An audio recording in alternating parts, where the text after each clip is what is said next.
Selamünaleyküm. Aleykümselam. Şimdi biz Bursa şehrinde geziyoruz. Evet, Burada geziyoruz. çok güzel. Çok güzel. Bana çok sevdiğim bir şehir. Biz Tursya'da geziyoruz. Şimdi çok güzel yerler var.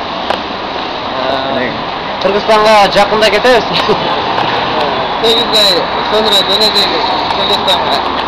Burada Cennet Eğitim Merkezi'ne kalacağız inşallah. Şaşırıyor. Buraya okumak için geldik.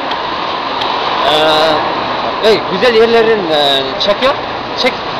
Bak. Bak güzel yerlerin. Şarjı tak şarjı. Burası Evet, burası Bursa şehri. Çok güzelmiş. Ben adım Ahdilek'tir. Soyam Ubaydullayev. Benim adım Ubaydullah. Soyadım Habirov. Burada iyi. Ben operatör.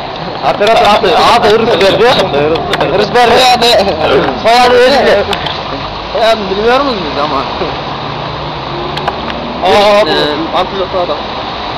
Burası çok büyük şehir değil ama çok güzel. Çok güzel, çok büyük değil ama çok güzeldir. Bu çayma orada. Ben sevdim bu şehri. Kırgızistan'da da çok güzel.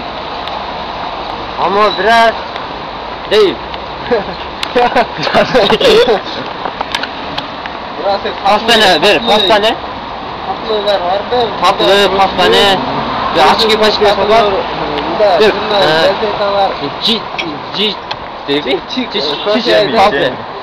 Çiç kafesi. Burada arabalar var. Yani arabalar. Bu cami çok Biz nerede gidiyoruz? eski. Nerede gidiyoruz? Biz Yamiga geziyoruz.